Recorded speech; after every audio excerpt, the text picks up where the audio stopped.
Welcome to the Land Investing Business Secret Podcast, where each short episode we talk about the strategies, experiences, and the tools to help you launch, grow, and scale your land business. Learn how to find freedom within your own business, find out ways to build consistency in your processes, and hear how other everyday land investors are winning so you can get to the next step closer to building your dream life through your land business.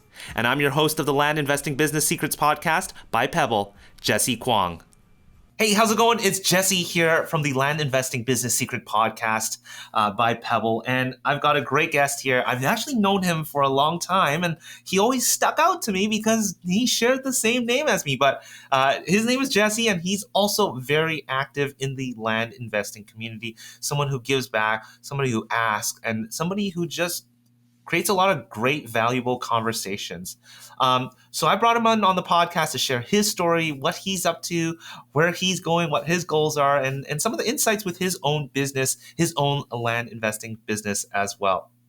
But before we get to that, this show is brought to you by Pebble. If you are looking for a system to help you structure, to help you systemize, this is one of the key things that Jesse and I talk about is really what's going to get you through this year or this upcoming year as things continue to get challenging. So if you are looking for a system to really systemize, to really build a foundation, to actually treat this like a business and grow it like a business, feel free to book a demo with me over at pebblerei.com. Head over to pebblerei.com. There is a book a demo button there, and that is with me directly. We'll be going through some of the challenges you might be facing and really what Pebble is all about and how does that assist in your workflow? How does that assist with you creating processes for your business? How does this assist you to actually grow a team and grow your land investing business? So feel free to hop on a chat with me. Just hit that big pink button on the top right that says book a demo.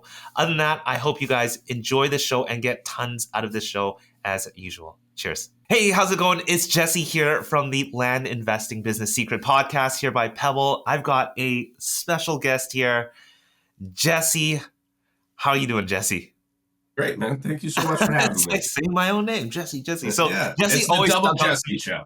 Yeah, Jesse always stuck out to me. I was mentioning to him right before this show is, we share the same name, and I've always seen Jesse very involved in the community. When I started, I hung around the Seth's group a lot, and I know that Jesse's also out there as well, the RE Tipster community for a lot of land investors inside of there. But Jesse, can you share with us? How did you get started in land? What sort of brought you to the space? Yeah, so I had never heard about land flipping, and I was getting into house flipping, which became very overwhelming very fast.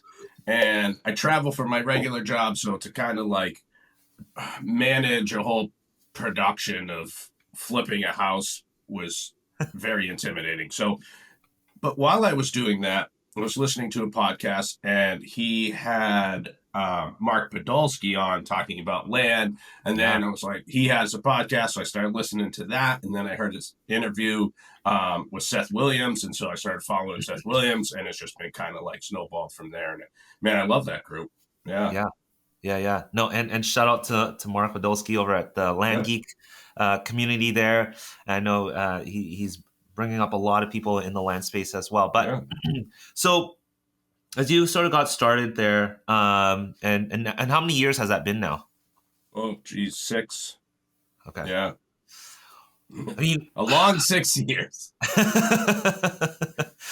And what do things look like now for yourself? Do you have a team? Is it just yourself? What does that all look like for yourself now? Yeah, so I do have a small team. My marketing manager recently, she quit, I guess, the lack of a better term. She has a family and it just got to be too much. So I just hired a new marketing manager about a week or 2 ago. So we're working her into the whole system, but I have my acquisitions manager, who was kind of like, she's been there for a couple of years now, since, I started building my team. She was the first one I hired, and she's been fantastic. She's basically my number 2 in this whole operation. So Got you. Yeah. So there's a few of you guys running the Yep. show here. And then, of course, like everybody else, we have our extended, we work with, we have some great people at title companies and realtors that we work with closely, photographers, all these people that, I honestly, when you find a good one, you do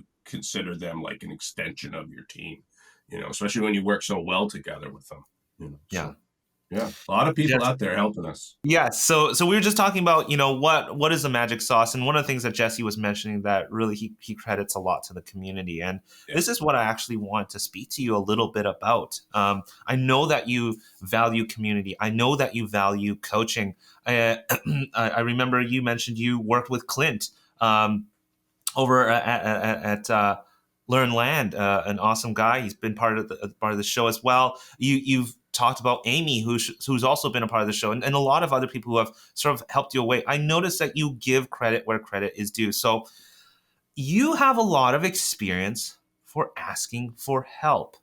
Um, how do you ask for help? Um, I think that comes with time and experience because in the very beginning, I didn't. I very much sat back and listened, and then when I had a question, I would, shyly ask. But as I became more involved in the community and, make the friends and got comfortable talking to people and starting to understand what the whole land industry was about, then I could kind of hold my own and ask my own questions and understand what it is. And even if I don't to this day, it's like everybody's just so open to help that it makes it easier for you to ask questions. And I tell people all the time, I have people all the time that are like messaging me that like names I've never seen before. And they're like, hey, can you help me with this? Like, sure, why not? I don't recognize you at all, but you're out here, you're asking a question. I'm going to help you out. So I do try to pay it forward in that respect. Yeah. But Yeah. yeah, I mean, people should always be asking questions, especially around here. People are very helpful and generous and kind. So Yeah, I noticed that you're so active in the community, paying it forward, asking for help, communicating, really sort of nurturing a community within the space there. So it's really interesting, like a lot of us who run businesses or get involved also might have a little bit of resistance or a little bit of an ego. Like, did you ever have to fight that yourself to bring yourself to actually ask for a question, or you just thought, you know what? Screw it. Like I want to grow the business. I want to ask for help. yeah, I think that's pretty much what happened. I mean, like I said, I was shy and reluctant at first, but once I kind of caught on, I just went for it. And yeah,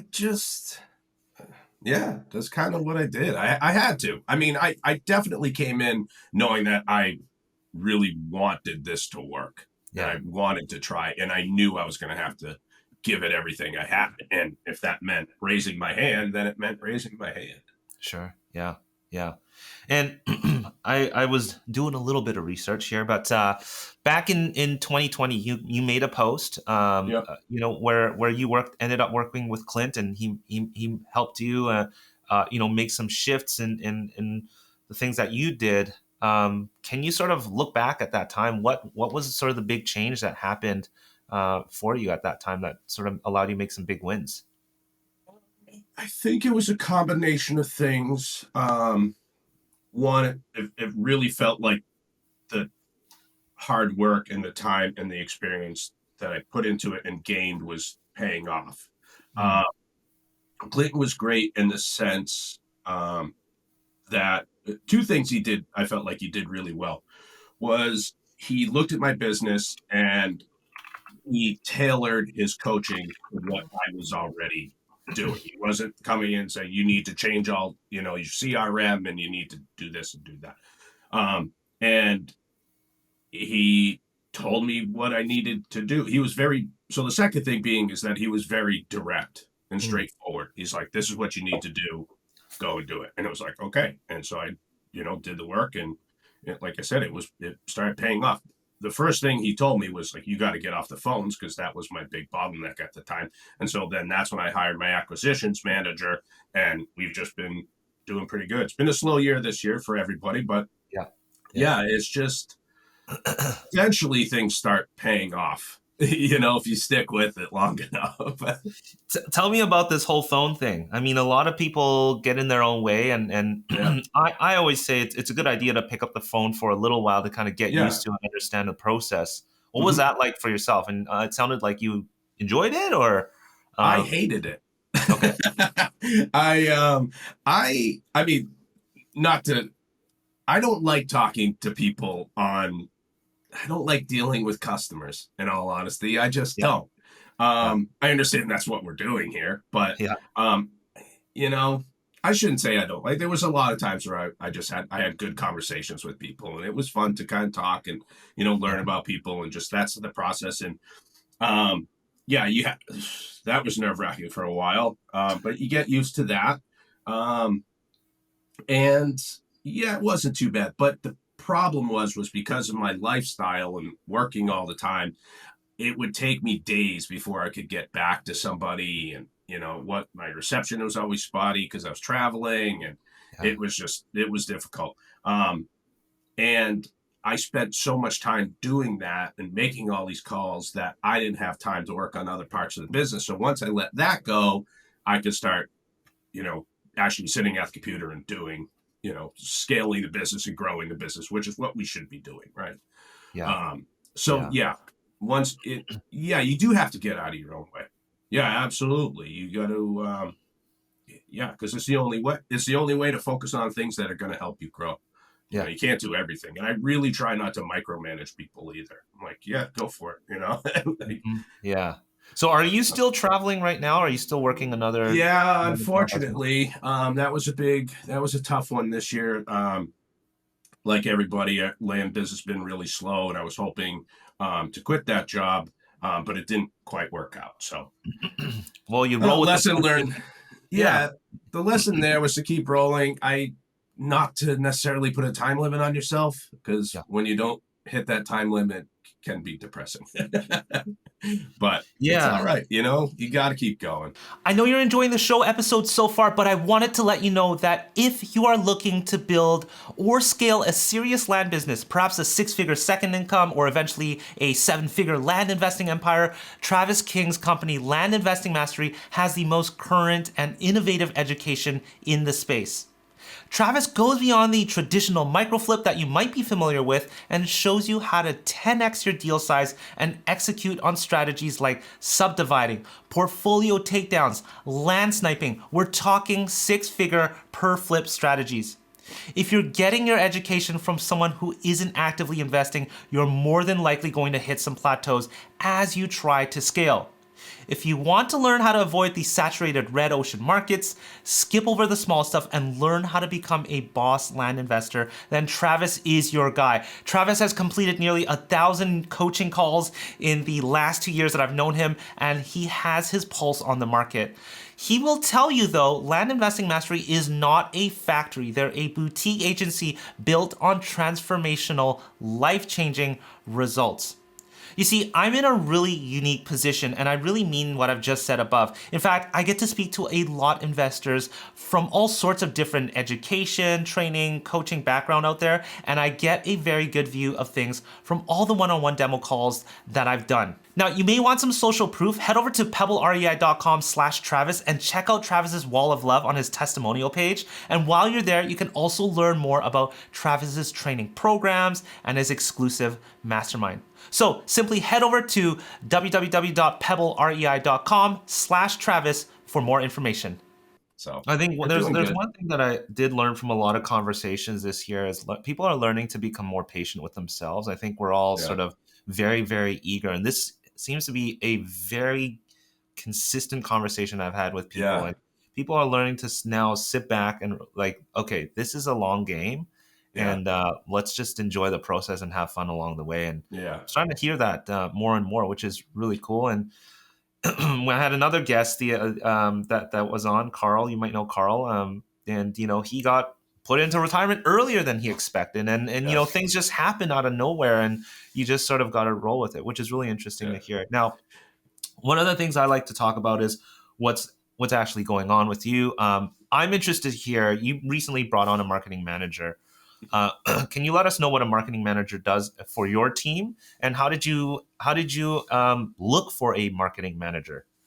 Um, so a marketing manager for us is basically get to the once we've passed the full due diligence process, which includes, um, well, first we have if we just take a step back, once the contract is signed, then we go into the full due diligence mode. Once all of that is completed, then it gets turned over to marketing.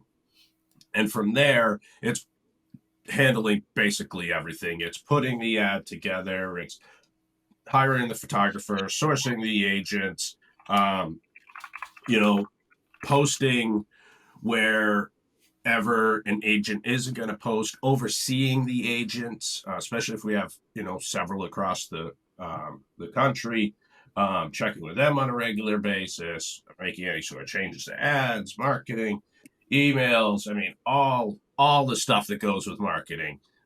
Then once we have a buyer and it goes to the title company, then that marketing manager will oversee the process of the title company. So it's a bit of overseeing a lot of things while also doing, a lot Mm. of marketing on your own. We're going to be work.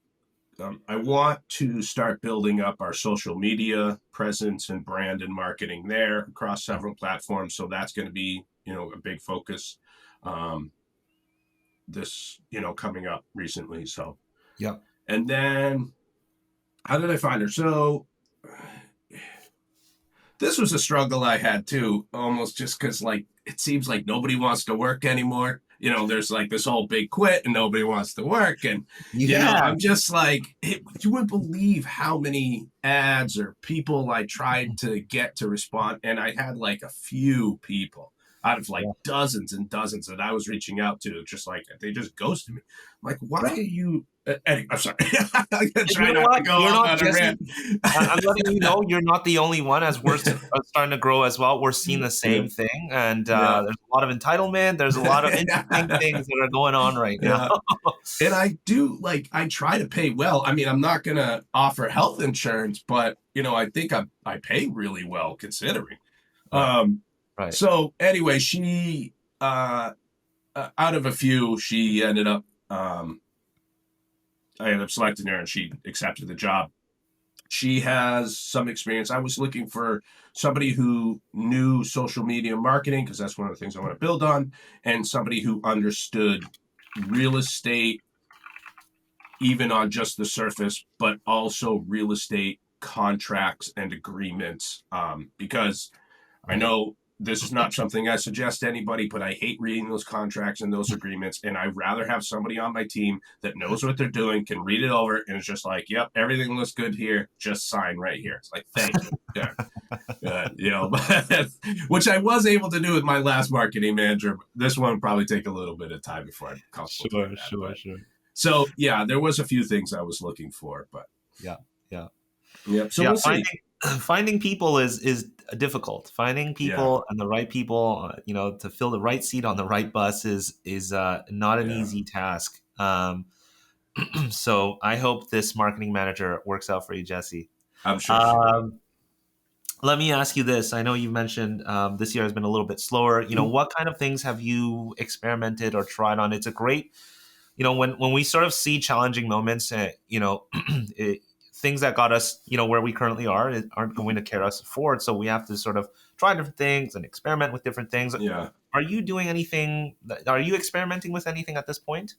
Yeah, so something I've certainly and I knew, but this year only solidified it is that, marketing it's a fickle beast. It's constantly changing what works, what doesn't work, and you really have to be on top of it. I mean, Mhm. really, really. I mean, with on when we're buying, it's just like, oh, letters and texting. It's like, okay, that's it. Like pretty much works. Everything after that is just like could be anything. All of a sudden, land.com isn't working. Everybody used to hate agents. Now agents are like saving our industry.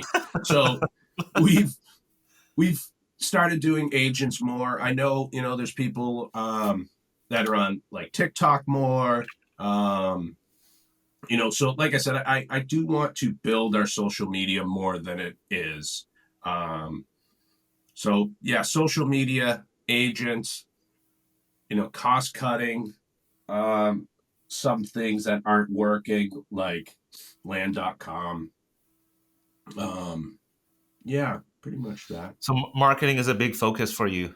Yeah, I mean it always is, but Yeah. yeah, this year especially. Also changing some of what we bought. We're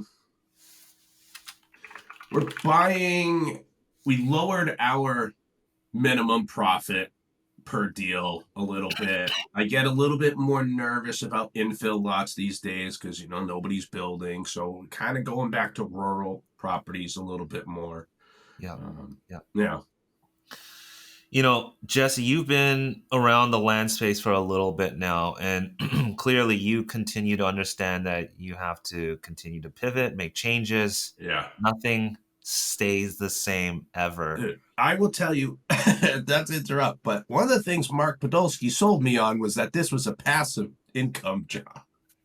And it is not passive. I have been working my butt off on this stuff. And I'm just about to fall over laughing here. And that's the one thing we try to make a point, especially on this show here too, is like I think it's important that we get our solid foundation and education, and you start realizing you are truly in an entrepreneurial founder role where Yeah. the market changes, new challenges arises, things Yeah. are always dynamically changing. And Yeah. Jesse, I think you're living proof of that, and it sounds like you're continuing to refine and optimize, and Yeah. it's a never ending game of refining and optimizing, right? Yeah, it is. And it was saying it, several months ago, and I still believe it. I mean, because of this year and everything slowing down, I do think only the strong will survive. We're still profitable this year, not as much as I wanted to be, but we still did pretty good.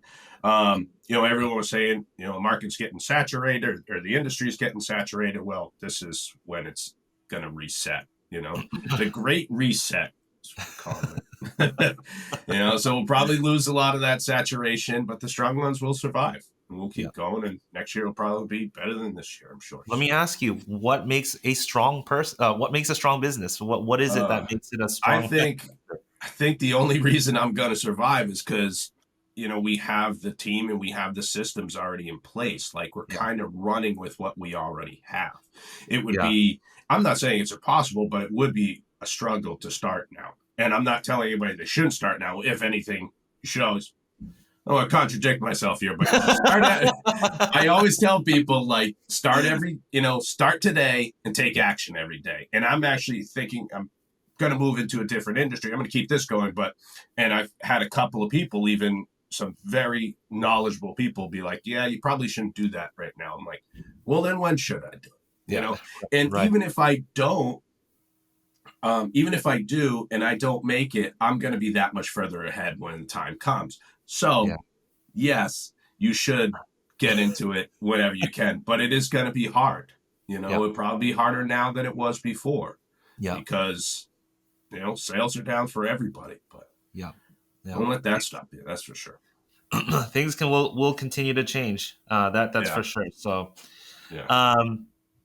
Jesse, I appreciate you being so honest. I appreciate you sharing some of your journey and the things that you've kind of gone through here these last few years. If you can leave something with our listeners here, I know you sort of just went on a spiel here about getting started. Is there anything else you can sort of leave our listeners here to kind of I don't know, man. I gave you all the nuggets, I mean, there you go. I mean, to reiterate, absolutely. Start today, take action every day, even if that action is just like watching a YouTube video, listening to a podcast, even just reading an article, educating yourself. I mean, eventually you have to take actionable action, right? But, and don't be afraid to, reach out to the community.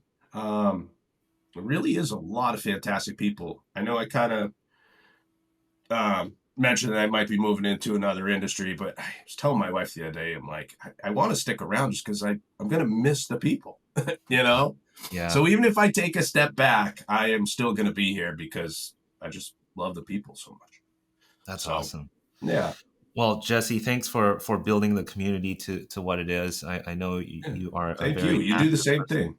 I Yeah. appreciate that, and we all appreciate all the input you've given into the community.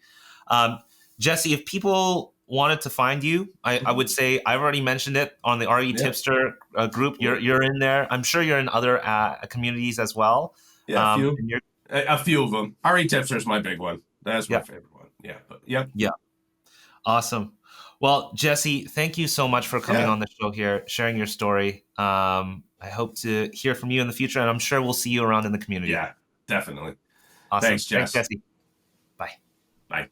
Before you stop this episode or hit the next episode, I want to personally thank you for listening to this episode of the Land Investing Business Secrets podcast by Pebble. If you found this helpful, we'd greatly appreciate any awesome reviews and ratings on whichever platform you are listening to this on. And if you have 2 minutes and wanted to step it up even more and help others, feel free to share this in other Facebook groups or pages or any communities, giving others a heads up of the Land Investing Business Secrets podcast or the specific episode that may help them on their land investing journey. Once again, thanks so much for listening, and catch you on our next episode.